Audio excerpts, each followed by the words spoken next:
Hallelujah. Enanso ode akyɛ yi. Nana me no di nkɔmɔ kakra bi ebia na asɛm no yɛtimi awie. Yɛnwie nso a Kristo boae a adekyim yɛbɛsa to aso. Ɛna asɛm no a adɔfonom yɛbɛkyɛ no mato din sɛ Satan adi nkoguo firi abɔdeɛ mfitiaseɛ ɛbɛpem nnɛ ɔda so di nkoguo. Nti onipa dasani hwɛ yie ana wankɔdi bonsam akyi.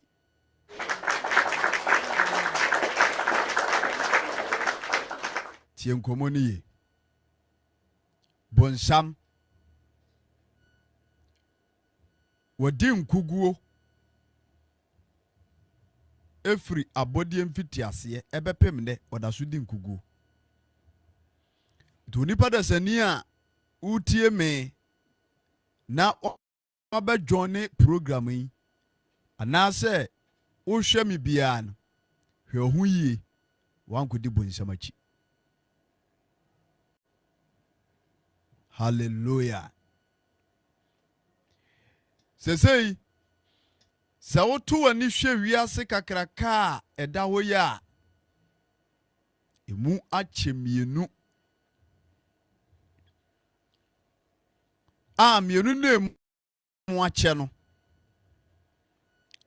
ɛfa ɛwɔ bonsam afa ana ɛfa na aka no nso ɛwɔ Kristo afa. Ɛsɛ wo so hwɛ wiase wei a ɛyɛ awerɛwosɛm. Wɔn a wɔn atɔn wɔn kra ɛna wɔn nipadua ama bonsam dɔɔso kyɛn wɔn a wɔn bɔ Kristo din ɛwɔ nokorɛm. Wɔn a wɔsom bonsam dɔɔso. Wɔn a wɔyɛ bonsam nnwuma dɔɔso. Na adɔfo no ma me ne mo ahyia. Ewiase wei ɛda hɔ no. Ɛwɔ wura. Na deɛ ewiase ya ne dia no. Wadi ewiase nkonim.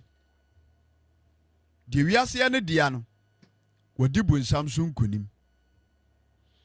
Eti me ne wo ahyia yi no. Mepaakyɛw.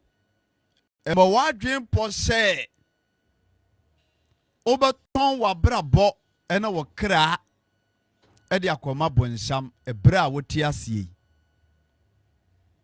Ɛfiri sɛ nea wotɔn wo kra ɛne w'abrabɔ ama no na wakɔdi n'akyie yi wɔno wɔyɛ loser.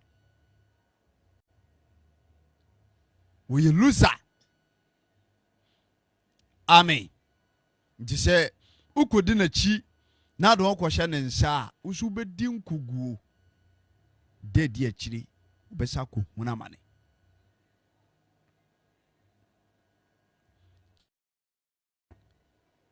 Yɛwɔ ekuo bebree ɛna wɔ wiase. Ya saa ekuo no obia wɔ ne leader ɔdeda no. Yo Illuminati, yɛwɔ Freemason, yɛwɔ Buddha, yɛwɔ hwan ɛdɔɔso bebree. Okɔ America mɛmu a asɔre bi yɛfrɛ no the Church of Satan. Ɛwɔ nkorabata bebree. Baabi a ne head wɔ no ɛwɔ America mɛm. Deɛ wɔte saa asɔre no ne yɛfrɛ no Anton LaVey or US Abrochimem.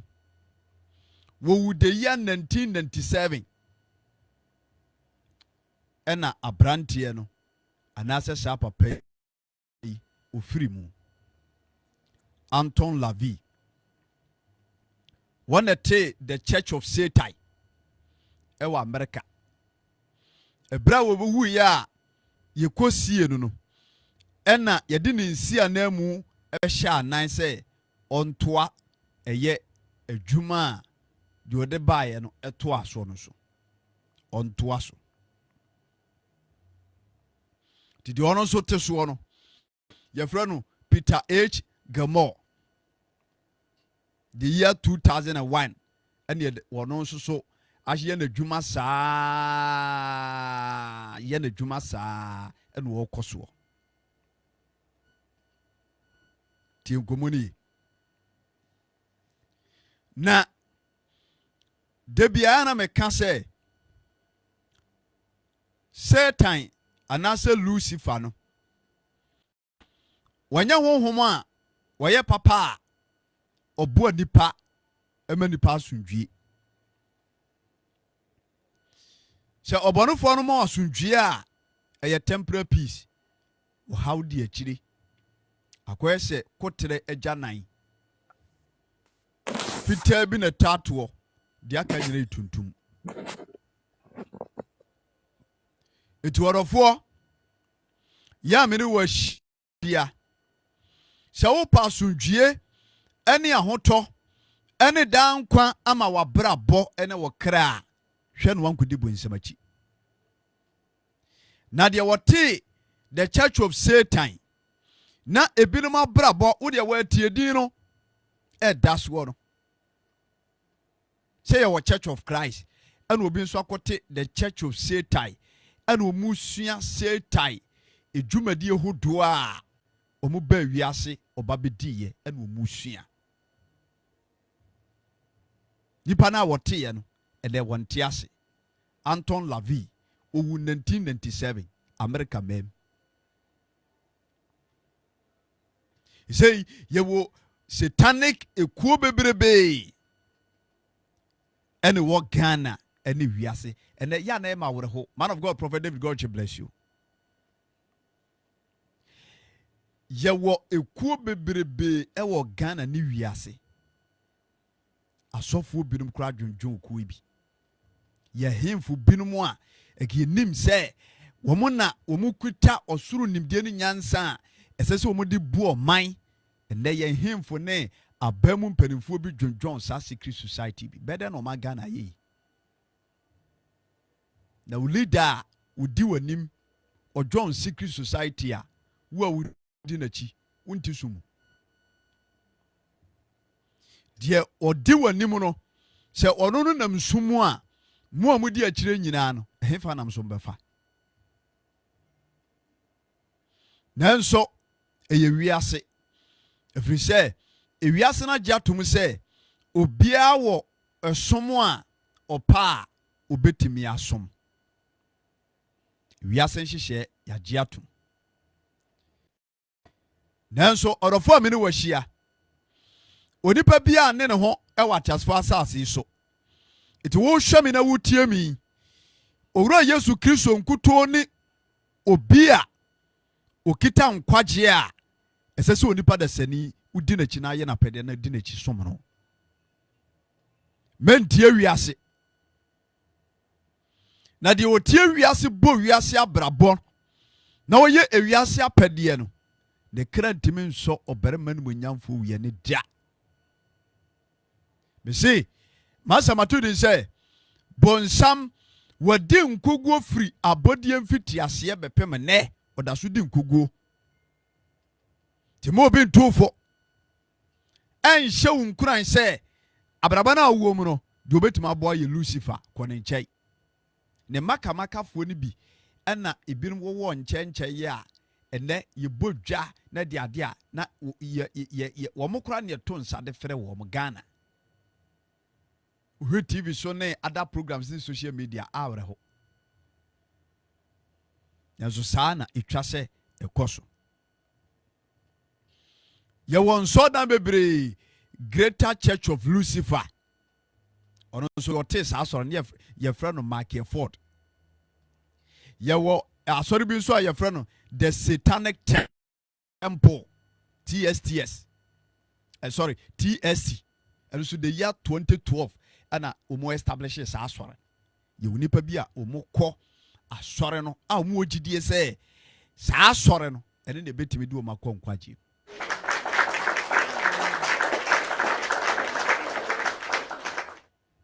Kristo mfa bɔne nkyɛ nanso saa nsɔre wei ɛne saa nneɛma wei ɛkɔ so nyinaa no nipa bi na ateteɛ ana ɔma yi ɔma adwene sɛ ɔmu bɛhwehwɛ bɔnsam nnwumam na ɔma som no na ɔma di n'akyi ayɛ bɔnsam nnwuma sɛ bɛyɛ ɔmbɛnya tumi ɛne nneɛma bi ɛne fame ɛne din ɛne wiase nneɛma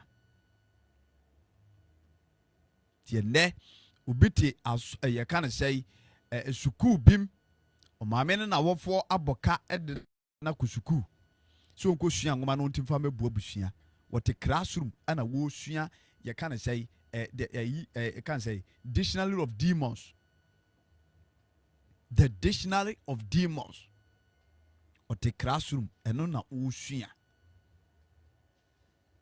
the fallen angels ɛho nsɛm na wɔsua na wɔa imparte black powers na wɔde abɛdi dwuma bi ɛwɔ wiase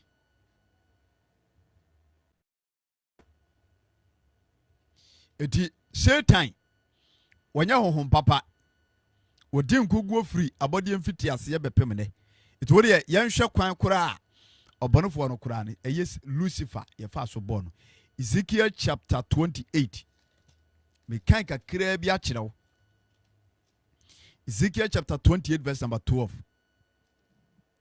wɔsi onipa ba twɛtire hene ho kwadwom na ka kyɛ no sɛ Awurade Nyankopɔn sie ni wo deɛ wo ne abɔdeɛ fɛɛfɛ emu deɛ yɛ nyansa ahyɛ wo ma wahoɔfɛ nso di mu Onyankopɔn turo mu ɛna na wɔteɛ abɔdeɛ aboɔ nyinaa ɛyɛ wo nkata ho bugyanamboɔ akrateboɔ bɔwerɛboɔ sika kabrebreboɔ apotobibireboɔ ɛne ahwehwɛboɔ ɛne hoaboɔ ɛne nsramaboɔ ɛne ahahamroboɔ ɛne sika na wode na wo mpintin ɛne bɔmaa nso ɛsom w'anim na ɛda a wɔbɔɔ woɔ no ɛna osiesie ne nyinaa hallelujah odifo Ezekiel ɛna Onyankopɔn ɛde sɛ hintasɛm wei ɛkyerɛ no ne brɛ so no ɔhene bi abraba no wɔbɔ ne nyɛ ahanta ne dwa ne ahomasoɔ bi a no wɔ mu no na Satan tumi wɔ ne mu ana Onyankopɔn de ahintasɛm a ɛwɔ mu ɛkyerɛ Ezekiel wɔkyerɛ kwan a Satan fa so bɔɔ no ɛne nneɛma a ɔyɛɛyɛ a ɛne nti ɛnɛ wabɛda ne ɔtamfo anaasɛ the accuser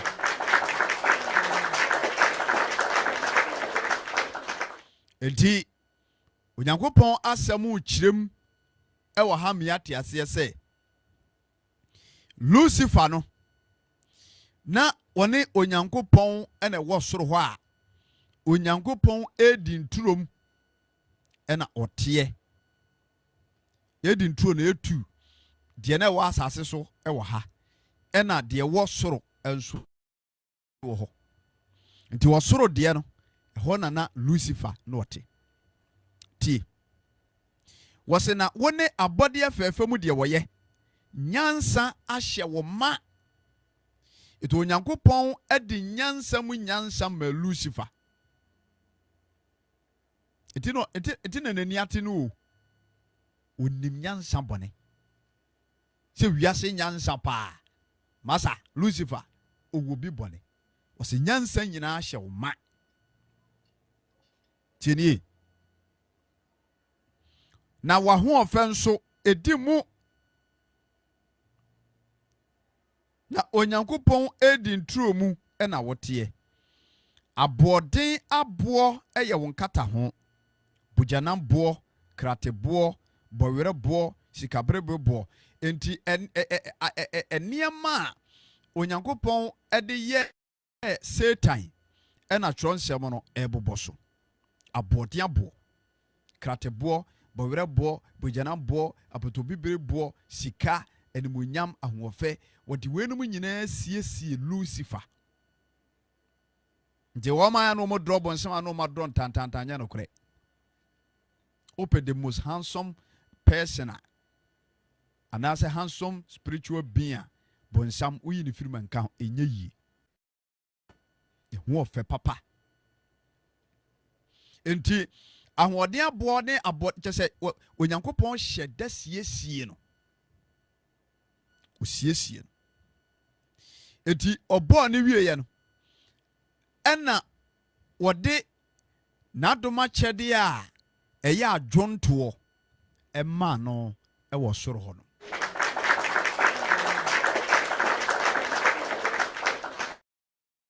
John said, "Okay, verse number 13b no a wɔse bojanamboɔ krateboɔ bɔwerɛboɔ sikabereborɔboɔ apobibireboɔ ahwehwɛboɔ ensramaboɔ ɛne ahamonoboɔ ɛne sika na wo pintin ɛne bɔmaa ɛso w'anim tie ka sɛ pintin ne bɔmaa saa ayi bi na ya ne ye frɛ no malakas na ya na ayifoɔ kora eta ayi methodist ɛne Pentecost wɔn taa wɔ so no saa kasaa wɔ sɛ dɛ ne yɛ bɔbɔ ne saa ne saa modi ne bi ɛna Satan onyankopɔn esiesie maa no sɛ ɔne ne adwuntofoɔ pani a ɔne ne bɔ onyankopɔn mmarane ɛwɔ soro hɔ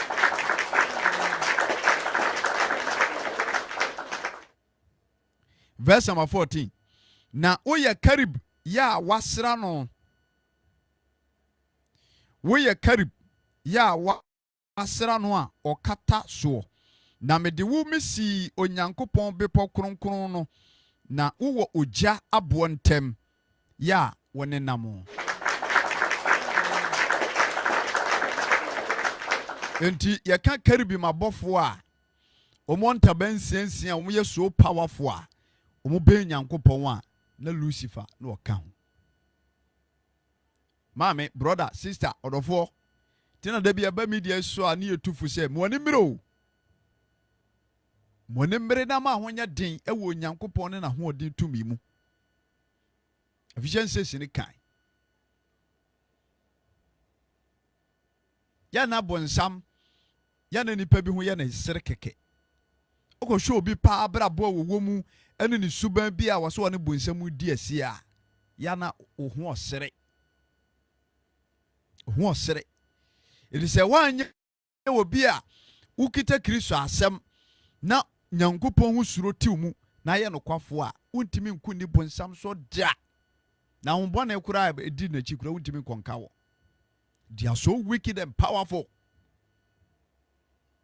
the brother sɛ nyɛ Kristo ahoɔden na ɛbɛboa wo a forget it na wontimi ne bonsam ni asie ɛntwi mfa no so wode hwɛ nneɛma onyankopɔn de ayɔ no hwɛ nneɛma onyankopɔn ka fa bonsam ho kwan wɔ fa so ana onyankopɔn bɔɔ no so no ɛberɛ a wɔdi nsɛmhunu nyinaa wɔpam no firi ne nkyɛn no tumi no wɔnye yiw ɛda so kura no tumi no onyankopɔn nya nyɛ nti wɔte no deɛ ɔpɛ bi ɔtumi yɔ mese masɛm ato de sɛ bonsam adi nkoguo firi abɔdeɛ mfiti aseɛ bɛpem dɛ wɔda so di nkoguo nti ɔdɔfo a wɔhwɛ me nam ne wɔahyia hwɛ no wankɔdi bonsam akyi na wɔni ade papa bi ama nipa hallelujah eti ebinom a moyɛ adwuma ma bonsam nyinaa no monsa kyerɛ a mo adwen na mo master no wɔdi nkuguo ohwɛmanim ahwɛmiyie deɛ wɔbɔ mo paa no a moyɛ n'adwuma no wɔyɛ felua eti wo paa gyae saa abosom nneɛma no tugu abayigorɔ no to twene ɛne nneɛma bi a ɛbatabata ho a ebinom yɛ no sum ase no to ne nyinaa tugu na bɛhwɛ Yesu Kristo a ɔma nkwa no bɛhwɛ n'akyiri akwae wɔn asomdwie wɔn ahotɔ wɔmfa nkɔ baabi ɛyɛ na Lucifer ɔyɛ daadaafoɔ kwa ɔde nkuguo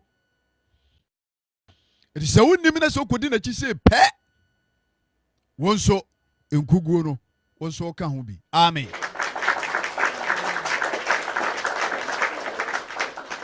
wɔse woyɛ karibi mu a wasra no ya ɔkata so na mede wo esi hɔ onyankrompɔn bepɔ kronkron no so na ogya boɔ ntɛm ɛna wo nenam.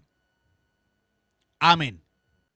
Eti onyankopɔn bɔ Lucifer no baabi onyankopɔn tie nyinaa no ɛyɛ o egya.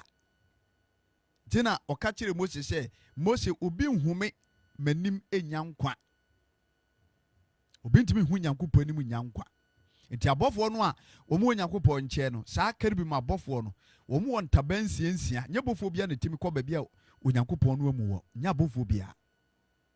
Wɔn wɔ ntaban nsia wɔn de mmienu tu na wɔn de mmienu akatakata wɔn ho.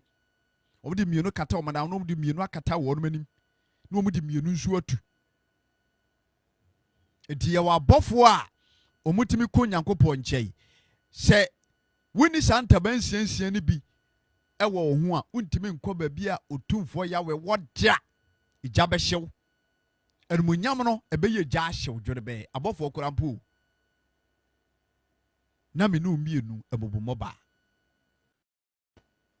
Yɛkɔ otumfoɔ wi anim ɛwɔ asɔre fie a yɛmmuadeɛ baako koraa ase yɛdi agorɔ ase yɛnim baabi a yɛwɔ ase yɛnim tumi koraa yaba ne nkyɛn no ɛne yɛde biribia yɛ honam ɛna suban bɔne ɛne kwan bɔne ne bɔne su ɛtete yɛ mu ɛtete yɛ adwenem ɛne yɛde tete ɛnsɔɔ dan bi. Ɔdɔfoɔ a mene wɔahyia tumi a yɛdi n'akyie no ne ho ɔden na ne ho ohu. Eti ɛberɛ a Israelfoɔ pɛɛ sɛ ɔmo ne sɛ Nyankopɔn wei kasa no ne nansa so a Onyankopɔn ka kyerɛ Mose sɛ ma ɔman no nte wɔn ho na ɔmo siesie wɔn ahyia mo wɔ Horeb bepɔ ho no hwɛ nneɛma esisi yɛ. Nneɛma esisi yɛ. Enkyirima a mepamokyɛw ewiase awie bere ato yie yi mepamokyɛw o mo miɛmfa Kristo mu suro mo yɛ bra wɔ hɔ bi atena bia mu. Yɛn suro Yehowa Nyankopɔn na yɛmfa no suro nante. Ɛnɛ kwasia da yɛ a adeɛ kyi yɛ a wo se wo kɔ asɔre akɔbɔ Kristo din afadeɛ bɛ na de kɔ asɔre dem. Afadeɛ bɛyi ɛna de kɔ asɔre fie hɔ. Bibisaw medɔfo afadeɛ bɛ na de kɔ asɔre fie hɔ. Wurade mfa bɔne nkyɛ. Enti onipa biada a wobɛyɛ wadwen sɛ wokɔkɔ yɛ bonsam adwuma wobɛdi bonsam akyi biara no wobɛyɛ nkuguo ni na okra nso bɛyera. Na sɛ nka Awurade sɛ me no mmienu deɛ yɛsi yɛbɛdi Yesu akyi akɔsi ewuda.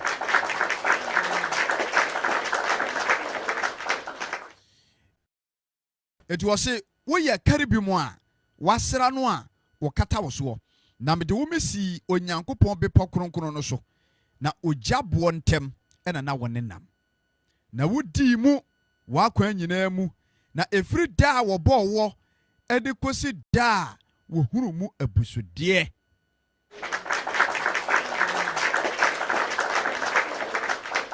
Enti na Bible say Lucifer na ɔde ne ho yɛka so obi de ne ho a obi a ɔnhyɛ tumi ase obi a ɔnhyɛ mmara ase deɛ ɔpɛ biara no ɔtumi yɔ ɛnam sɛdeɛ Onyankopɔn sisiesie no nti.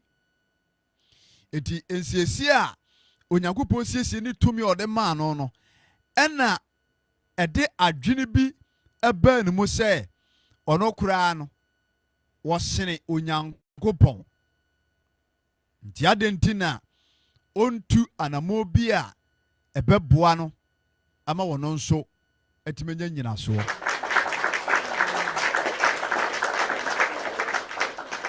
Enti wɔ se Lucifer na odi mu ɛwɔ n'akwan nyinaa mu na ɛfiri da a wɔbɔɔ no no ɛna ohunu sɛ abusudie bi ɛwɔ ne mu. Ɛde abusudeɛ ahantae ahomasoɔ akomepirimu. Amen. Enti Sa abusudia na ewo Satan mu no entimi ansie tina berifo ka se subati se nyinsai den a ebepia bonten. Amen. Etiyan hwe sa abusudie no me se Satan bonsam wadi nkogo fira bode fiti ase bepem ne. Eti wodi pa da se ni hwe no wankodi na chiwate. Me seraw hwe no wankoye na adwuma. Bebre amomo kwa ma bonsam abobo omo pa. Sister sa woka bonsam apaafo ho a ene fa otusu gu fom. Fa otusu nyina gu fom. Tade bone ni hye nyina twajatum. Makeup se ne wig ahodo enwi green yellow white ene brown ne purple no bonsam nyuma bonsam afade wuro ni nyina gu oni twajatum.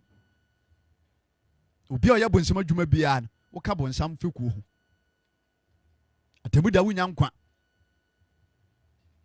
Obi a wanya no kwafo woka bonsam krofo ho. Obi a wodi asisie ne akakabensam ene ahantan ebo wo bra woka bonsam apaafo ho.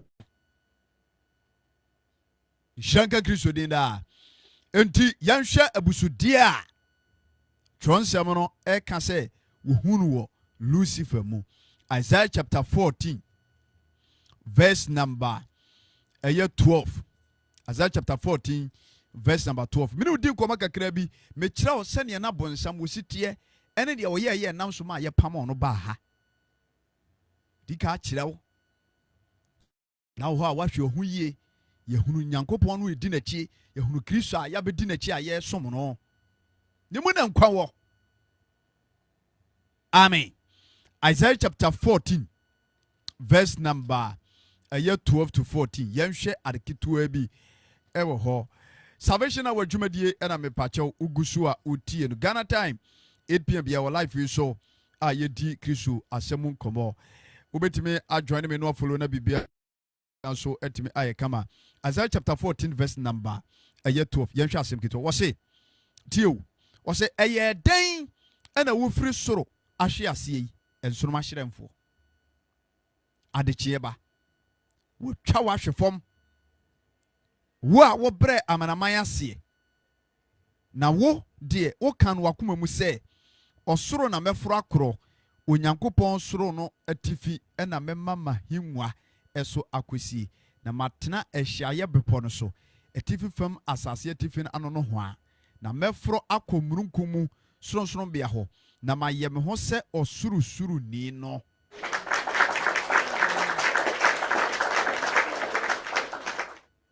Amen.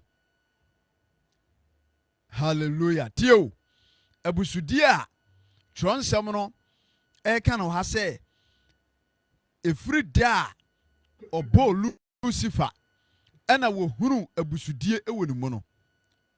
Isaiah chapter 14:12 to 14 no aka ne pefe am ye hunu abusudie kro ahantan ne ahomaso. Ahantai ene ahomaso. Wose ebra wosiesie Lucifer wie ya woye na adwontofo pani na wodi mu wona akwan nyina mu na wanhye mmara ni tumi bia asenti ana hantan ne ahomaso bi ebe ni mu ahoye bi ba ni mu an wokan se meforo akọ osuru mo soro Onyankopon bepo kronkron no so soro no hwa atan krumu kronkron ho na okotena owie a waye no se osuru ni no kweno akesesem eti ebra onya sa adwe we se pe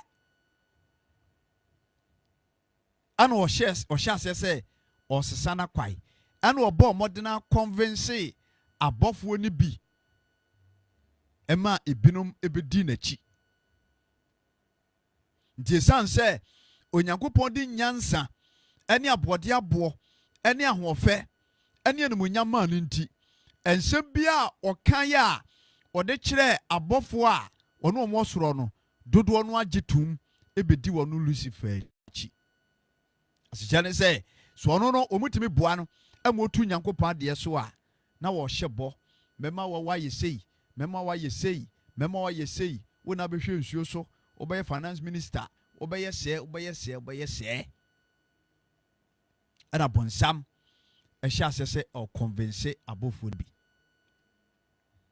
enti ebra onya sa trimpo ne se pe ana onyanko potumfo yawe otweri abokwame a obo soro bo asase na wobo wiase na obo nyoma nyina no okeka ne ho hwe obi ntimi ne onyankopɔ ni asie obi ntimi ne Kristo tumi ni asie enti adofo no ma me ne mo ahia ebia na wo hwe me akwaje bansiri bi ato asene me soro koto twene ebia na wo hwe me akwaje kagikaji bi ana de atoto ani achi se da be ya woni ba ma bi ahia obetimi ase ope na waje ne sika die me pa chew koto sane me natugu ebia na wo hwe me oti aburochire wodo ho akwakogya busum bi e wo Ghana mem me pa chew pa ho ajiwate na baabi a wode uti akwhye baabi a wode ma akwhye baabi a wokɔpɛ mu afiri senkratasɛm akontusɛm yade ene abawo ene hunamfam niema no me ka kyerɛ wo sɛ baabi akɔhwɛ mmoa no wodi ka di nkuguo dada Lucifer wodi nkuguo na pamfo ene ne ba ye nyina di nkuguo eto ogidi ni wo Kristo ni bia me ne wahia bia no sɛ kwasɔre sɛ nkwasɔre hwehwɛ Yesu Kristo akira kwai bagye Nyankopɔn di na gi Kristo di na o ma wo da nkwa aduro bia nka dem wona kura sondwie o se men kan che o se wodi bunsam so nkurim janka Kristo den da enti abra o boss apo no eto wo wie no ana o ye na adwen se obe capture abofuo bi a eka ne ho na omi no Nyankopɔn akotu sa anaso o makotu Nyankopɔn so sa na o mapam Nyankopɔn na ono na be take in charge hwe sa honhom we ye ne trim odin we hwe siro sitie ya wudi na chi sa tumi we ye ne trim odin we hwe sidi wo sitie wona timi obi we nsasai wona ji obi anu nyam no ato atwene osimi kwa kodi na chi meye de opɛ sisa mo ani mra ho so na nadwi menu adwumani a mene wahia ɛwɔ app yi so ya wo Kristo emfira wurade nase nkwahwe duro bia da wate na dom no a ɛwɔ wo nase no se nipa miensa kora mo ani nso efrise adoma kyɛde ene hu adwuma no Onyankopɔn na di mu ahode manipa de obetimi no ene wode ama wo ti mo ani nkwa bia wiase we no yebana kwantuo bunsam wodi nkuguo efra body mfiti ase bepem ne o Kristo mama ne adofo no menu ahia yi mo bia nkodi seta achi mo bia nkwane ahomone nkwafa yonko mo bia mfa no na brabo enkoma Satan enkoye bunsam nyuma na Lucifer no amu no daachi owawieye joni awieye ene Onyankopɔn die woni awieye ene Kristo die wodbema wonipa fa ahodie no wono ho asɛm na meka kyerɛ wo sɛ bagini di wone Christ Jesus obagye no a no de no mogya atɔ no asiesie hallelujah ene nipa bebrebe ene twe ho kura won Ghana for mrantie binim maba wa binom John Secret Society because of ewiase fame menya dindi menya ka dem di madwuma bekoso nti position nti ahenie nti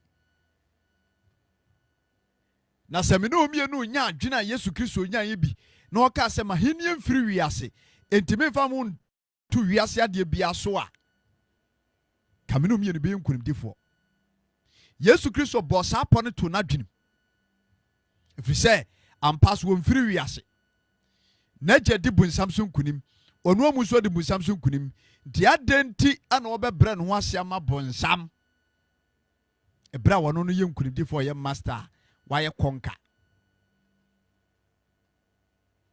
enti ebra Lucifer abusudie we bani mu na wonya adwembone efa ne bofo ho no oye na adwen se obetu sa atia wɔ soro Nyankopɔn. Yɛnhwɛ sɛ tuo no die kɔyɛ. Revelation chapter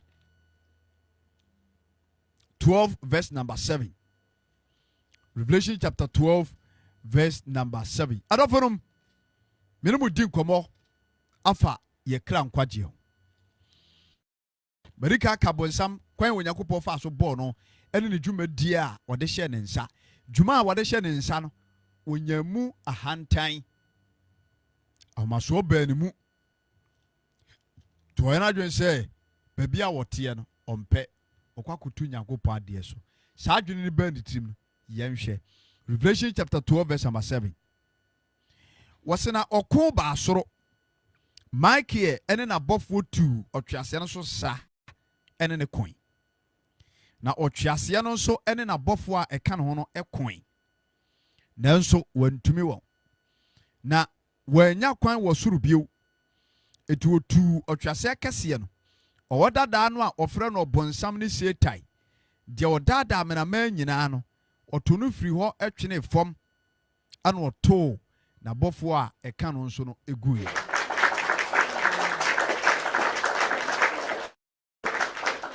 Hallelujah.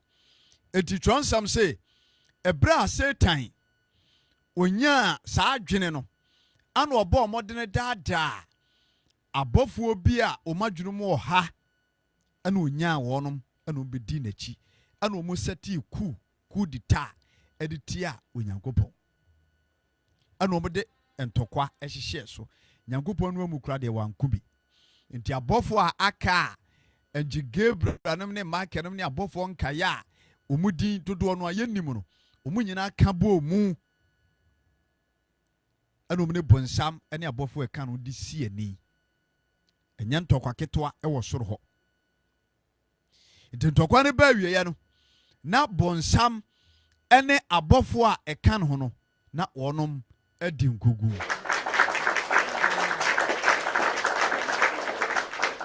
Ɔdɔfoɔ wowɔ life yi so a ma w'ani nye sɛ waba Kristo mu o. Ma w'ani nye na waba baabi asomdwie wɔ. Ma w'ani nye waba baabi a bambɔ wɔ.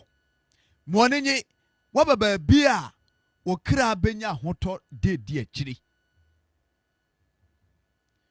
Bonsam nya honhom papa.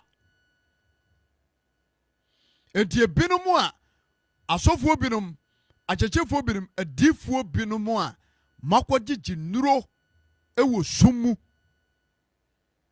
kɔ nsuo bi so akɔdwaredware nsuo bi agyegye mmɔtɔ adie ade bie abɛhyehyɛ mo nsɔɔ dan aseɛ. Ipamokyɛw ebere bi aso sɛ mo ma mo nsa so na mo dwane bɛtoa Christ Jesus deɛ wadi nkonim no mo dwane bɛtoa no na ɔde mo bɔne nyinaa kyɛ mo. Amen. Ɛfiri sɛ nea modi n'akyi a makɔ no hɔ a mo se mokɔ ben mo ho no deɛ waben ɛkyɛn wɔno no wɔno no Yesu Kristo. Wopɛ bambɔ ne wopɛ duru a Kristo mu de wɔ. Bra no ɔma honhom kronkron. Sɛ saa tumi no bɛtena mu wie a woyɛ ma na wotumi kɔ anim wɔ bibia mu. Enti ɔkon no a ɛkɔ so wɔ soro no bonsam odi nkogu. Enti twɔnsam sɛ na ɔto ɔtweaseɛ ne abɔfoɔ ɛka no no gui. Hallelujah.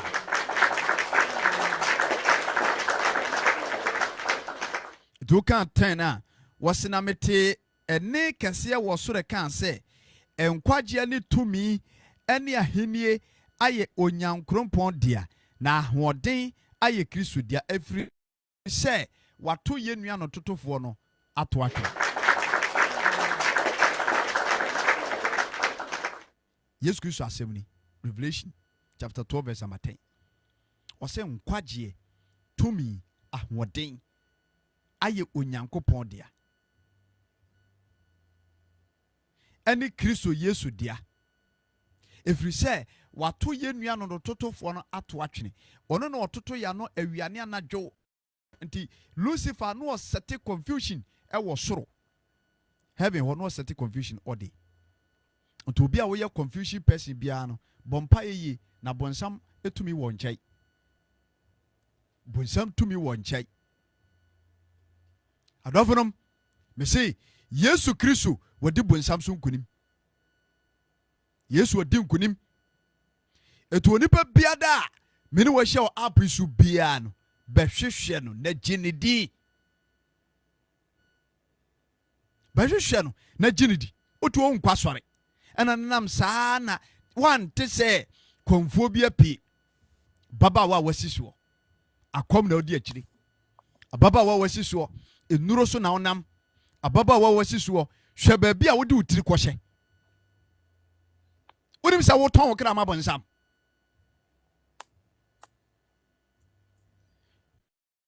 Bonsam ya no gangaria na abofo e kan no ehyehyɛ omo sɛ ometu onyankopɔn ade so no ɛde na to wo mo ɔso omu di nkuguo ɛwɔ heaven.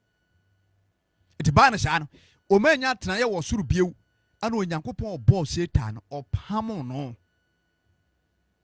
Nipa mienu kontokwa na wugina hɔ na nipa bofo bi ɛbɛpɛ wakum na obi no wadi ne nipa bofo na kontokwa na obi atimi akum nipa wudini no ɛde amaw na me pache ugina hɔ a hefa na bedwane akɔ unwane nkɔ de wakɔ di nkunim ama no wonkɔ no.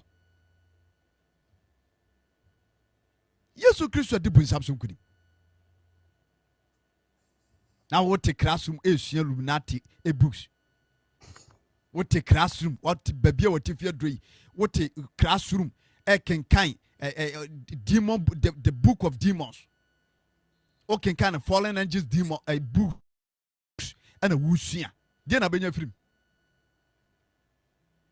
A dear na benya film bra. Sao na we invoke amana ba won chair. Ebebo dam wo. Me kan Kristo mo no kura kire. Sister, ebebo dam. Bra, ebebo dam. Ebebo dam. Enti Yesu Kristo te ase. Se wiase agenko a wadi bonsam so nkunim. Enti adofo no ma me mo hia. Moma ye nhwehwe bonsam akira kwai. Se ni dwumadie bi wɔ nkyɛe a koto ni nyina tugu. Se wonim Kristo so abagini di. Na baabi a wɔ no o yera kwai. Eti Yesu Kristo Onyankopɔn ɛsoro hɔ no no. Wɔne abɔfo ɛka no mu gyina Kristo agyina mu no. Wɔn mutimi di bonsam so nkunim ama bonsam heavy hɔ odi nkugu.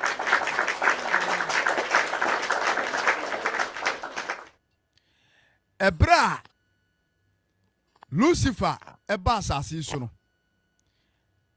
Ano ye na dwene sɛ well sɛ osoro ana madi nkugu a na sɛ hɔ minya hɔ ntena bia mu a asase die idipa ne te so me be chichiri mahini wa ha. Eti bonsam wa chichiri na hini wa asase so. Eti na Yesu Kristo sɛ mahini mfiri wiase. Eti bonsam so na hini ɛwɔ hɔ ɛwɔ asase so. Eti sɛ wo life so na hwɛ me na ye Kristo ni anasa wo life so na wotie mi a hwɛ wo ye o. Bonsam wɔ na hini a wɔno wɔyɛ owuru wɔno no dini die wɔ asase so. Eti ebra ɔba asase we so no ano yɛ na adwen sɛ ɛna ɔba bɛyɛ champion ɛwɔ ha sei. Ɛna Onyankopɔn ɛnam Kristo so ɛka sɛ no asase no nyɛ bonsam dia. Inipa ɛte so no ɛnyɛ bonsam dia. Eti mɛkyerɛ bonsam sɛ ne dwumadie nyinaa no nkuguo ɛna wɔ nafa. Nti asase so no ɛsɛ sɛ mesama ne di nkuguo. Kristo ɔme ani nkunim daa. Amen. Eti Onyankopɔn ɛsoma Yesu Kristo ba asase so sɛ ɔnsambra me di bonsam so nkunim. Eti efiri sɛ ɔsoro no through the blood of Christ Yesu Kristo onyame aguama no wɔnam ne so ana odi bonsam so nkunim. Nti ataso asase so no ɛsɛ sɛ ɔsate mi sa bedi ne so nkunim ɛma ne dwumadie nyinaa sɛyɛ ɛna Yesu bae. Nti bra ɔbae no ɔbɛhyɛ na dwuma ase no ɔbɔnofo no pɛ sɛ nkɔfa kwa bia so ɛfa wiase na da akwa so dada Yesu ɛma Yesu hwi ase sɛ bɛyɛ ɔno bɛyɛ nkunimdifoɔ na wɔtumi afa wiase nyinaa. Nso tumi no ɛyɛ Kristo dia. Ahoɔden no ɛyɛ Kristo dia. Wɔdi nkunim dada. Na baabi owura bia so nkunimdie ɛna ne nenam. Ɔrɔfoɔ mekamfo Yesu Kristo ama anadwo. Sɛ ɔpɛ sɛ odi nkunim a gye sɛ ɔba Kristo mu. Sɛ ɔpɛ sɛ ɔyɛ nkunimdifoɔ a agye sɛ ɔbɛgye ɔbarima Yesu Kristo di o. Wɔde ne mogya ne tɔwo a ɔbɛyi nkugu a ɔbɔnefoɔ no de ato so no ɔbɛyi ato agu na wahyɛ nkunimdie ha nkyɛ. Nti baabi a wohwɛ me firi biara no mekamfo Kristo de ama wate. Eti Matthew chapter 4 verse number 1 yɛnhwɛ. Matthew chapter 4 wode yɛnka Luke chapter 4 verse 1 ne nyina si hɔ a Luke Matthew 4:1 wode yɛ mu biara kae. Matthew chapter 4 verse number 1 ɛberɛ a Yesu Kristo ba asase so no ɔsa bɛdi bonsam so nkunim. Matthew chapter 4 verse number 1 yɛtie do atwerɛ tie. Wɔse ɛna honhom no di Yesu kɔɔ serɛ so sɛ bonsam kɔ so no nhwɛ na ɛnanom wani hwee. Ɛnanom no na odi abuada ɛdaduanan awiane anadwo na akyiri kɔm de no na ɔsɔhwɛfoɔ ne baa ne nkyɛn bɛse no sɛ wone Onyankopɔn ba no deɛ a ɛneɛ kasa na obue na ne pan no. Ɛna Yesu bua sɛ watwerɛ sɛ ɛnyɛ pan no so nko na onipa nam bɛtena se na mmom asɛm bi efiri Awurade anum so. Ɛna ɔbonsam ɛde ne kɔɔ kurokronkron so tie o. Enti first attempt a Lucifer pɛɛ sɛ wɔde so Yesu hwɛ no na wɔdi ne so nkunim no ɔde fa aduane so. Yesu Kristo ɛkɔnkaa no aha wɔdi bonsam so nkunim. Wɔde fa aduane fam wɔntimi Yesu ɔdi ne so nkunim. Amen. Yɛntoa so. Ɛna wɔsan ɔbonsam saa faa ne bio ɛde ne kɔɔ kurokronkron no so. Kɔgyina asɔre fie no atifi. Ɛna ɔsɛ no sɛ wo ne Onyankopɔn ba no a tɔn twere fam na watwerɛ sɛ wo nti ɔbɛhyɛ n'abɔfoɔ ama no ɔbɛsoa wo nsɛm na nampem boɔ. Ɛna Yesu ka kyerɛ ne sɛ watwerɛ bio sɛ nsɔ Awurade Onyankopɔn nhwɛ na amen nsɔ Awurade Onyankopɔn nhwɛ. Ɛhɔ nso Yesu asɛ de bonsam so nkunim. Amen. Yesu asa bɛdi bonsam so nkunim o. So hwenim. Me say Yesu Kristo oyɛ wiase agyenka a wɔde nkunim. Wɔda so di nkunim. Amen. Ne ntoa so no. Wɔse na ɔbonsam saa fa ne bio de ne kɔ bepɔ tintintin bi so. Ɛna wɔkɔ kyerɛ no ewiase ahenni nyina prɛko. Eti saa first one deɛ no ɔde fa aduane so. Second one wɔsa de kɔ fa agidie kwae so. Sɛ tɔn twere fam wahyɛ n'abɔfoɔ ama nti gidie o. Gidie no ɔsa de kɔ test ne wɛ. Ɛno so bonsam di nkugu. Ana wei nso ɔsa de ewiase adwapadeɛ ne animuonyam wɔde kɔ test Yesu ahwɛ. Yɛntie Matthew chapter 4 verse number 8. Wɔsena bonsam fa ne bio kɔ bepɔ tintin bi so kɔ kyerɛ ne wiase ahenni nyina ne emu animuonyam. Na ɔse ne sɛ wobɛkoto asɔre me a ɛnkam de yenum nyina bɛma wo. Yenum nyina ɛbɛma wo. Ɛna Yesu sɛ ne sɛ firi hɔ Satan na watwerɛ sɛ koto sɔre Awurade Onyankopɔn na ɔno nkuto ɛna som no. Na ɔbonsam de aniwuo egya Yesu hɔ ɛkɔe ama soro abɔfoɔ ɛbɛsom no. Amen.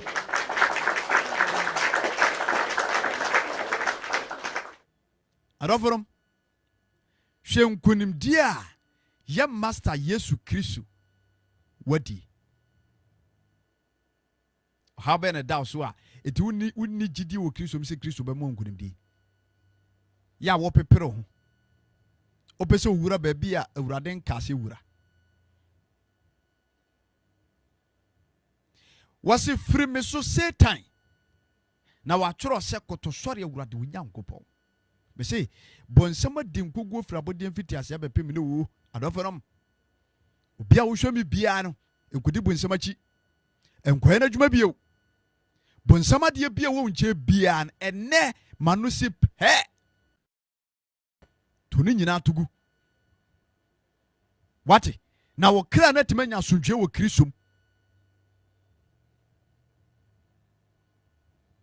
obi a wodi bonsam achi obi a yɛ bonsam adwuma biara no oni ahotɔ na ne kra bɛsa ayera dedi akyiri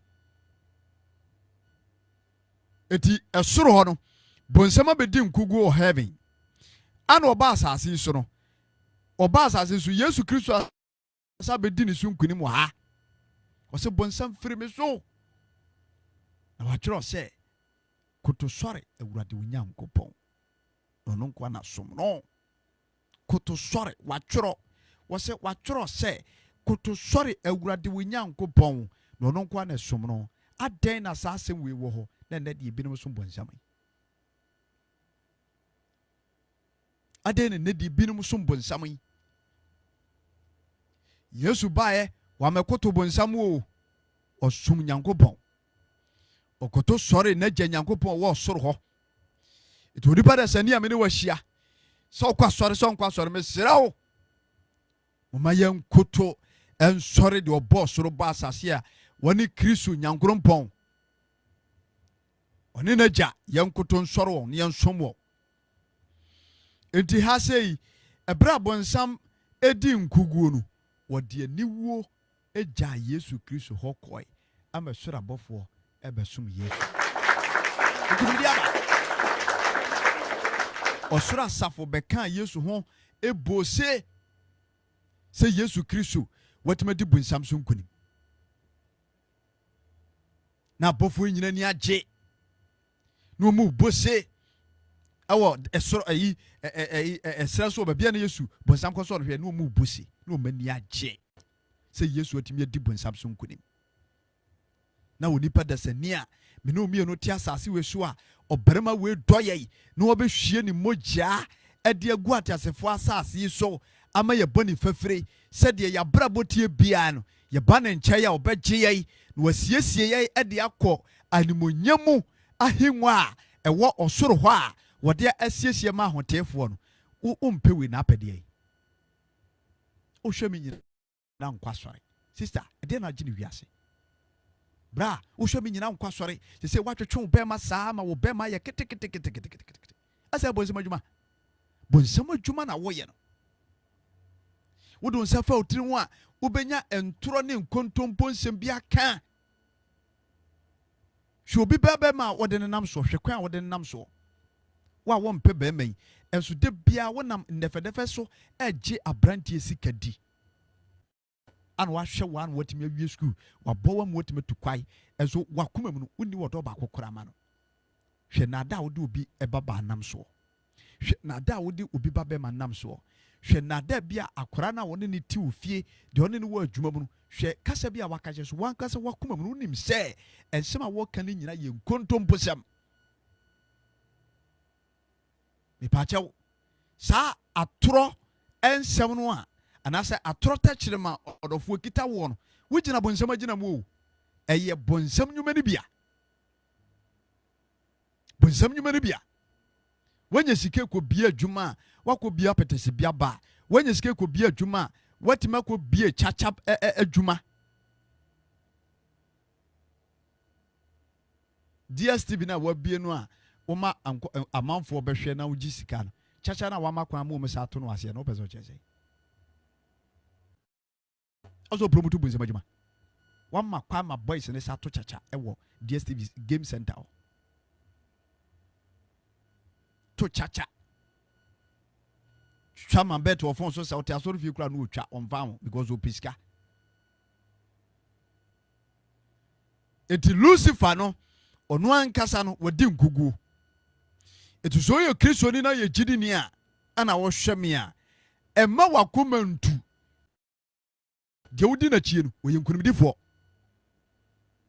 ɔtamfo no bɛsɔre ɔbɛhyehyɛ ɔbɛko atia yɛ nanso yɛgyefoɔ no wo ye nkunimdifoɔ dada hallelujah obi ka kyerɛ sɛ bonsam ne tumi a wɔboa bonsam wɔ tumi ɛde man ka kyerɛ na meboa o tumi a wɔde sɛ yadeɛ nanso sɛ ɔfa Kristo na ɔfa ne yie a ɔbɛhyehyɛ Kristo bɛyiwa firim ɔbɛhyehyɛ Kristo bɛyiwa firim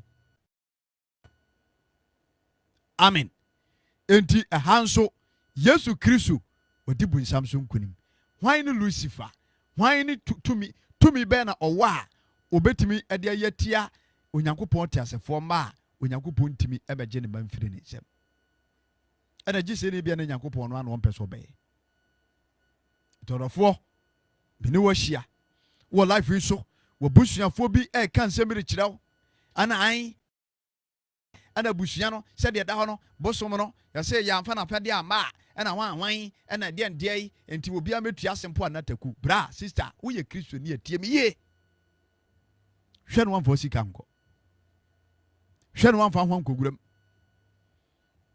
sɛ papa sɛ wɔde ne mma ɛkɔhyɛ bosom ase a ka kyɛn sɛ wo deɛ wɔnka ho amen ɛfiri sɛ bonsam ɛne wɔn mo ɛka ho nyinaa no ɔmadi nkuguo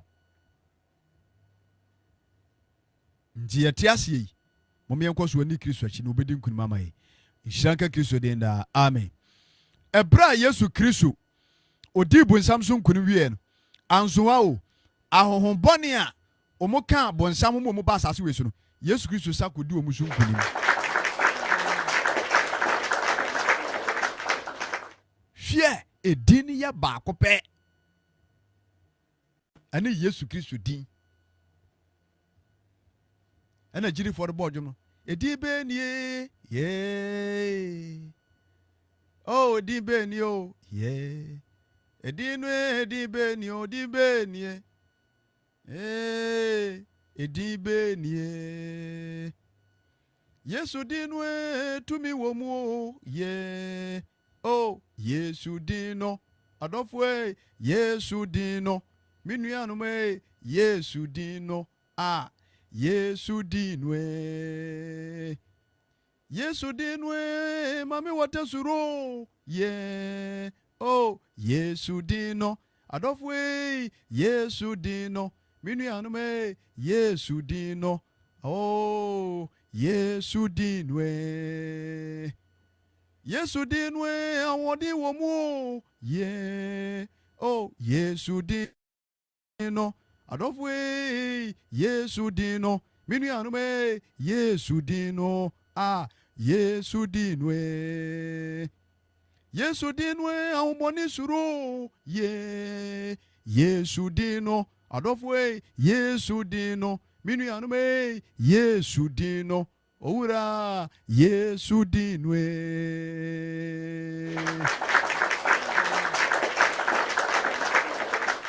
yesu din no yɛnsɛnkyerɛnne bebree oh yesu din no yesu din no yesu din no minue yesu din no ɛdin bɛn na wɔde ama nnipa ma sɛ wɔmmɔ ɛnyɛ mo nkwa apart from Christ Jesus ɛdin wei wunim wogye saa din wei di sister mebisa wogye saa din wei di baabi a wɔnam no deɛ wayera wo wayera sentry wei na wokɔ na wakɔgu ntwerɛ ɔdɛfoɔ na naboa me ɔdɛfoɔ na naboa me then how abramasa no a wokoto ne nase a ana wakoto n'anim a waworo mpaboa a wabu nkotodwe nsuo ho wabu nkotodwe busum bi ho wabu nkotodwe kura hyenapo kura nkosua ekura wodwan ekura nkokɔ ɛdeɛ ne hawo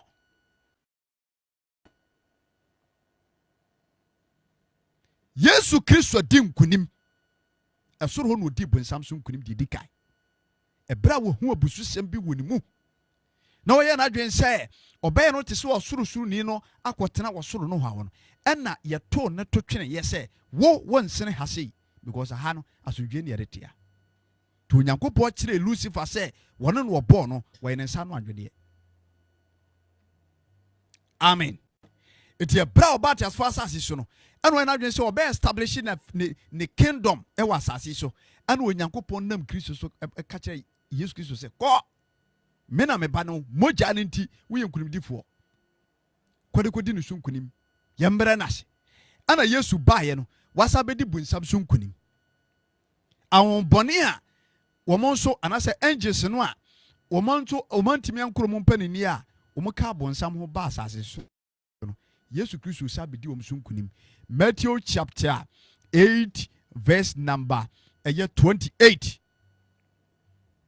ahombɔne no a omudi Yesu omudi bonsam achi bae no Yesu Kristo so esa bedi omuso nkunim because omo ba asase so no nipa ho be ye tamfo to mo yomadwe so be destroy bibia ana omo kuti nipa nti yanhwe wasena Yesu Kristo eduru asuogya no ho a Gadarafo asase so enipa baanu bi wo ho a na ahombɔne ewo won so efiri budamu ebehia Yesu na omo eya aweremfo se enti obia nso entimi ntwam ewo kwan no so na hwe woteatea mu se edien na ye ne woyo onyankopɔn ba edien ne no woyo onyankopɔn ba wo ba ha se wo betete yen ansana ebra no aduru ana hallelujah mesi bonsam wodi nkogo fira bodi mfiti ase bepem de woda so di nkogo eto onipa da sani bia me ne wahia biada me kanfo Yesu Kristo de nama de owu sore ye ne nansa so a ene wote agye Nyankopɔn nse ne fa so a me pache wodi maye no ne ho asem na me ka che obagini di de wotete fom dote de ti onifrafo ani no bagini di de wode anamɔ enante poso na woteatea poasoɔkye ema ne ye din no bagini di ne ho asem na me ka no de onyane Lazarus efra wufuo mu na wode ne ba nikan ene ne to nsa didi ye no ne ho asem na me ka che no bagini di Lucifer wodi nkuguo edise okudi na chi a ube felo a hwe ho yie na wa ma bonsem ama opa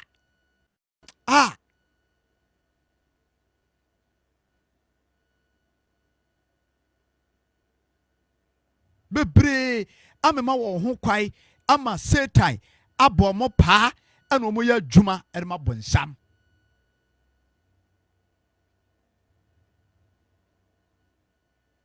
ya dwuma ma bonsam sa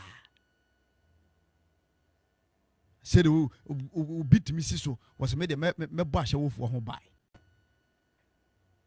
obi so no oje bribe wo sumase obi so te ayare sabia ton eye enura aban ne da begwa yare sabia se yemfa nhwe yare fo no no so wi afa no okobie wo no ankasa ne provisional store no otwe nduro no kom wo yare na ba no aka che wo se nduro no bi no ma me nkyerɛw aduro no ba bia benya bia to no atwera ma no akyerɛw store kora okwa benya bi obekɔ no ubekom na yi ono ankasa ne store no atwe nduro na kokoo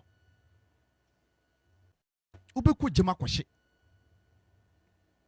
wodi woni pada sani tena wiase ne bɔkorɔ no tena wiase ne dibɔne tena wiase bɔbra wo pɛ tena wiase ka onua wo asɛm tena wiase yɛ bayie na de ɔbɔ soro ba asase no sɛ ya wo ma ho kwan a ahobɔne abɛtena mu a ɛde wo bɔbra bɔne no ɛda no ɔbɛmagya bi atomu a wobɛnu hu kura sɛ ɔbɛ wiase wodi pada sani wobɛnu hu sɛ ɔma ho kwan ma bonsam fa mu yɛ biribie ɛde sɛ bonsam nyuma bi kura wo a ene tuguwate ne befa Yesu Kristo sɛ wokra no agye nkwa no mo asundwie de di akire yɛn de yehu no ne ne nam yɛbɛkɔ so adi nachi kɔpem bra yɛbɛwie adwuma yakɔgye ahome ɛwɔ asundwiem nhyiranka Kristo din enti ɛbra ahombɔne no yɛ wo nipakuro mu no omuhunu Yesu no ahobɔne no ɛka sɛ ɛdeɛ na yɛ ne wo Yesu Kristo onyankopɔn tiasefo no ba wɔyɔ ahobɔne kura ɛka no ha sɛ omu ne Yesu Kristo ni twaka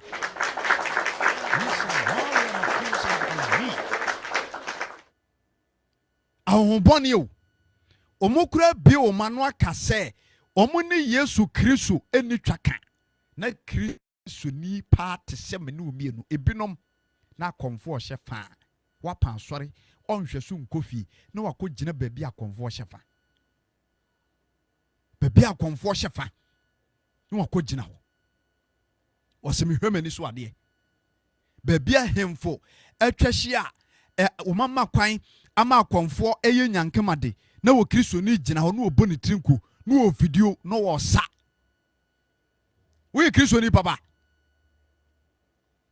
ahombɔne kura bie wo ma no ka sɛ ɛdeɛ na yɛ ne wo Yesu Kristo onyankopɔn tiasefo ba woyo ede ne no woyo kyese hye da ye nde wontem wontimi maye ho yesu ntimi ma wo nkyai eso ne obi tiasori fie awonti otimi kɔ bosom so oka no aka se fa kaza de ma kaza fa nyankopɔn de ma nyankopɔn ye tro no bible ti sai sisa mo ne mra ho so ma woni mra ho so wote na ebinom a mo nan esisi wiase na ba ko se si Kristo mu no me tumofo na nadwi onyankopɔn de doba Yesu Kristo wa hyase a ɔhye ne manso se wa anyere wo ho a bonsam be hye won so ama wo kra na kogya enum dem akɔhye bebre wo bonsam ahye so de sesesese mark ne bi de da bebre mo maso koso hia na hwa tade hye no a dwamanfo se na esene se wo gina +2 anase wo gina kwa ho a wo charge dodo no a eye possess wotimi ema no kwai ema kasa bi firi nanum ba ekose wo bigidie obi so timi treni obi ewo nsanwiem obi timi treni obi ewo akohwibram na oka hoahoa no se meme na mede asemasi ekɔ saa game wim me na mede asemasi ekɔ saa tibia wim wonim se wanya asempa pa eka we are the legend of Satan what bo degree e de ama bonsam etenana dwi amene wa hia ebra Yesu Kristo ba asase so no wodi ka bedi bonsam so kunim ebra won bone ekwo wura nipa bi mo tomete ne life no Yesu Kristo ani bo ahonbone so hu Yesu no afi na ahonbone ni etwa puruse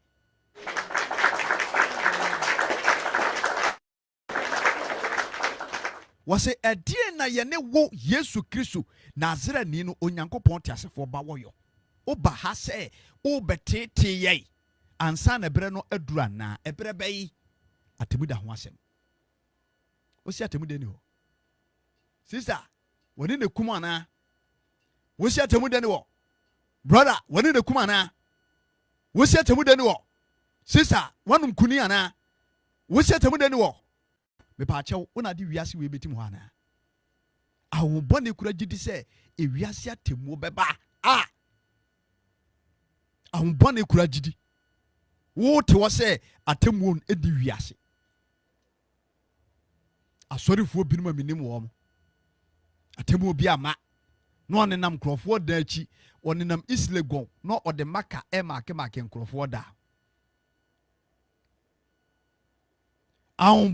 bone no question Yesu Kristo say edien na ye ne wo Yesu Kristo onyankopɔn tiasefo ba woyo edien ne no woyo oba ha say obetete ye ansa na ewiase awieye no aba na bone na ebusa Yesu sa bone kura nim se wiase be say o menua Kristo ni ate Pentecost aso dem wadwena temu o menua no kwari giri ni a ukọ giri kokọ wadwena temu o osofo osabakani odifo odwontweni asoreba emeko pani bibisa wadwena temu me dofo me ni wo hia wadwene atemu ho onse bonsam de saa adwene no abefre nipa bibrani sese wayi ho ye kan say ehuhu afri nipam yi huhu afri nipam nti nipa bebrebe dwen say ewiase ne da eye no eye kɔ nokurem eye kɔ nanim nanso me ka kire wo say ewiase aben amena donko ano akasa bofo be pia ewiase ato amena nim it is all life so na wo hwamia se wonim Kristo a ena na twa me kasa kire we no behwehwe ne ntentem na sadi no wana ne ye no sa na wiase wie birem ye penso no beye ti bra Yesu Kristo ene ahobone hyiae no ahobone no bra mo ho ase na mu twa purusi mo pachew oso ba sa obese ye anase obetete ansa na wiase awie ye bra ba na ahobone na ebusa Yesu sa Matthew chapter 8 verse number 28 coming down ho na nsem we wo eti verse number 29 na hwe otiatia mu se edien na ye ne woyo onyankopon ba he edien na ye ne woyo onyankopon ba ahobone enim se Yesu Kristo ye onyankopon tiasefo ba wote asori bim wo dwon ye ka ne sei ekuo bi onyi Yesu Kristo ni so Nyankopɔn ba sensu no ahoro na sum no ahoro ne hwinim no ahoro ne bema ho no ahoro na yi akoma no ahoro wasum ahoro hwinim ahoro wonum meboa ano ahoro wo bema ho ano ahoro wo na ho no ahoro wo nsa ho akoma no akoma no wasi yemfa nyini akoma no agi Kristo di o de wo pani ba ko ba wiase wo ba media no so abeka obi kasa tia Muhammad ya yenku no hwadwene de ni patrim masa wo ya kramoni a pe Kristo akira kwa na hwehwe no na nya nkwa wo na ba bia wonam no waserpe awon bone kura gidi se onyankrompon doba kro no one Christ Jesus wajja baibra no nyamfo we ho na wudi adefufuru achi wudi illuminati achi wudi occultism achi wudi freemason achi wudi enkanka achi ana wo somo a eye atoro soma hodo bebre ana do ho akodwon ana wajja obade a wone ne Yesu Kristo no ne doba no wajja no ho ana wo se wo de wo besoma de foforo na ade akonyango ponche enya dwuma etise wo ye Kristo ni ana wote asori da bi mu a mesira wo bi extra careful ebirim de Kristo sumu di agoro ebirim de wo nyam sumu di agoro ebirim afa wiase ana wo to Yesu Kristo ato atwene nanso Kristo asem se obonefo no wodi nkuguo efra bodi mfiti asem bepem ne woda so di nkuguo eto ogini ni wo Kristo ni biada mene wahia biada enanadwi a mepa chew mene wahia yi hwehwe Yesu Kristo akira kwa wate ginidi nafa ho to no so yie na wo som no so asomne yie somno no kurem na bobone ma sanuem ma ba bia wona mu bia no Kristo honhom ene wonante ba bia wona mu bia no mawurade wuru se ugina na ginam ba bia wona mu bia no ma Kristo hunu se ampa ugina wo se wo sere di pa okoma ne wura adinkum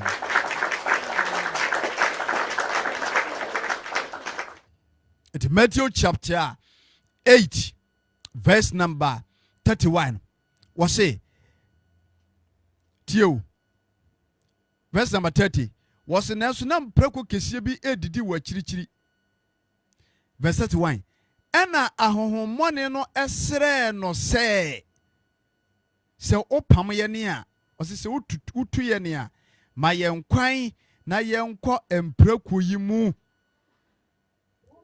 na Yesu ma wono makwai amen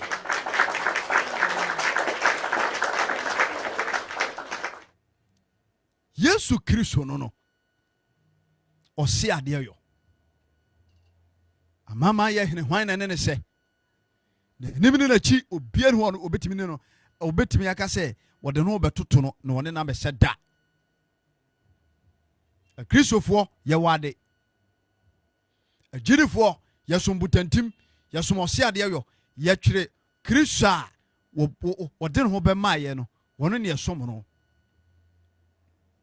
se wonim na ma wakoma ntoyem se wonim na magini din so atutumirika hallelujah enti ahobone ne pa Yesu chew he edinu ahobone suro ye Yesu dino adofo Yesu dino minu anume Yesu dino owire Yesu dinwe Yesu dinwe tumi womu ye Yesu dino Yesu dino Yesu dino Yesu dinwe Yesu dinwe sayario ye Yesu dino minu ye Yesu dino adofunu Yesu dino owura Yesu dinwe Yesu dinwe yensanchranio ye Yesu dino miwre Yesu dino adofunu Yesu dino owura Yesu dinwe edibenio edibeni o adolfo mo edibeni o edibeni o edibeni o edibeni edibeni o edibeni o edibeni edibeni o edibeni o edibeni ahohomone no afenu mu pachew onwani beni onwani be kura na ne nam ya nipa nhuni onwani be kura na wote se yeye nipa nhu magini ne yi na ye ne nam ba bi basai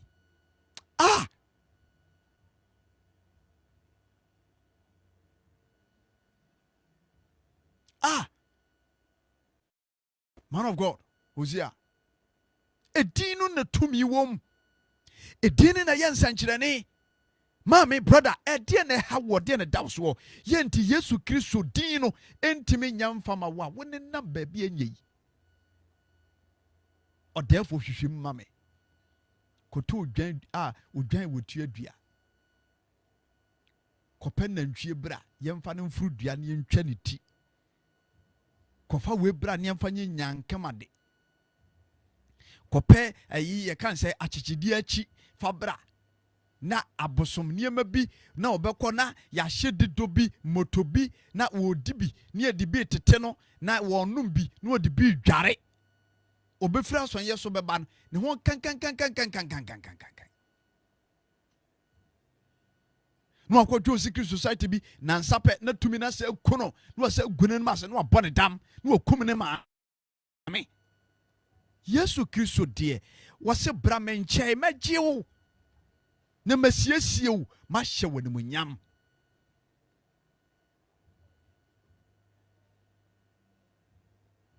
wose na awobone ne sere Yesu Kristo se wo pam ye ne a o pam ye ne a maye kwan na je mbrako no kura no awobone afi wo mu hu de o monye demons wo na no omni Yesu Kristo wo soro no o ma di nkugu di Yesu Kristo no mo bombu ni mpuno awobone be se 5000 ena titi nipa wiem omni bakufo bia 5000 Bible si no mo yetu enti nip awobone 10000 ena Yesu no mo share 1000 bakufo ne awobone 10000 na hia afi no mo pachew na Yesu Nyankopon otiase we na nipa biti Kristo no aganya sa Nyankopon we wogya Kristo wo na woni namba bi na obu okro life so wo Kristo ni nabam nyina bu ni gidie nyina sa wonim tumi a wodi na chi wo minim se emse wonya nhunu de wabagye na die no Kristo no wonya nhunu no wose merma mienu a honbone tumi titi omu baakufo bia no ho ma ti no ye 5000 ana Yesu Kristo nko a afei wo mani bo Christ so no no mu pachew omu hu abeg yesraw wadawroma yesraw opam ye ne a yesraw nke betumi a emprako na ewo no na ahonbone no ekire ahonbone no ekire ba bia Yesu Kristo mpam omo nko baji Yesu dia ayebo achibidi enti Yesu Kristo etutu ahonbone ama momo kwamu kowura mprako enti hanso ahonbone no Yesu Kristo ayedai wadi won mu so enkunim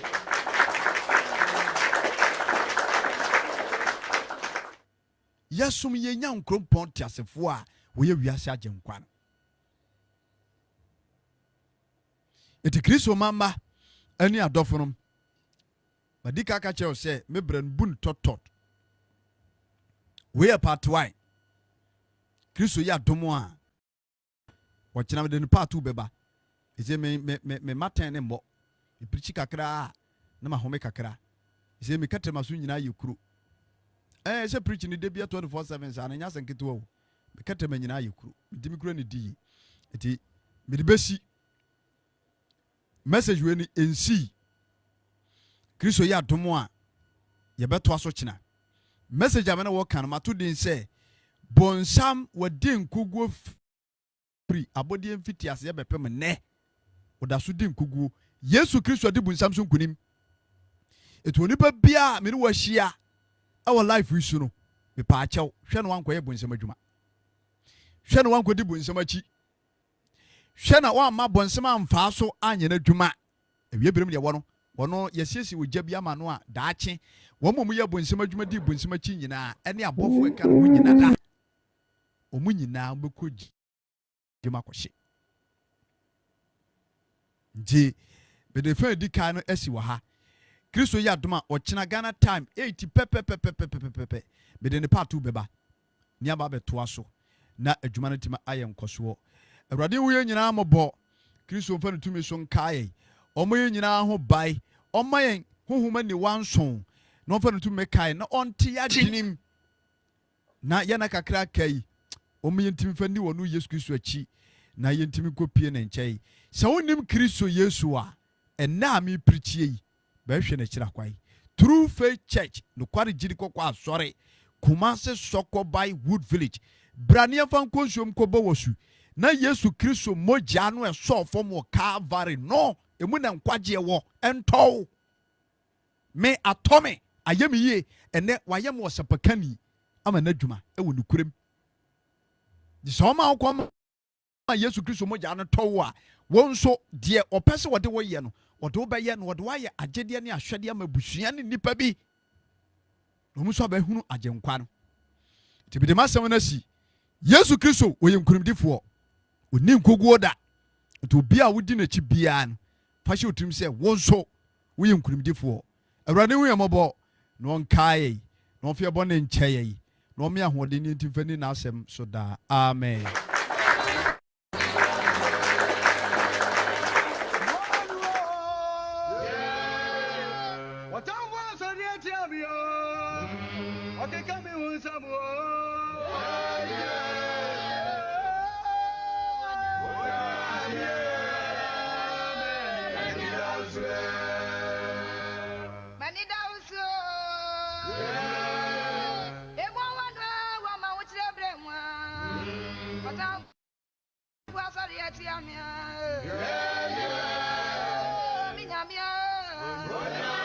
All right. Yeah, that of room in our say. All right, Yesu Kristo nkwan ye ne dana so nanka me padwum bi abo. Dwumne si edin ni Yesu din no tumi wom. Gidi photo sa dwumne so menya enti yemwa wie no amase. All right, mama nko adoforo mo nkyɛn na afi yenti eye enensem a eba ye no afutu a wafa firi ne aba a wafa firi mu na bibia so entimi enyankoso. Sister Faith I say God bless you, Papa. Amen. Eradiso Asia. Francis Owusu adjourn program now. Mami Gladys. I say God bless you. Amen, man of God. I mean I say Eradiso Asia. Mami nko sister Gladys. One me shall see if you're near the Boboko Soro. Na bibia so etimi aye kama sister Gladys me pacho sa wotime nka. Me pacho ubitimi ama yakasa na de wusu free na asem ba ye mu. Yetimi ato aso na bibia so etimi aye kama. All right, maintain carry any mamen corner na yaw. Na yen share na yaw so hozo share si better than can.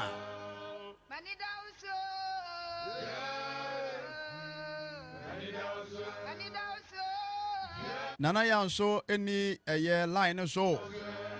Mamen ko a year mammy girl, fine girl, and so ho. Na yen share say benya ye mamen so.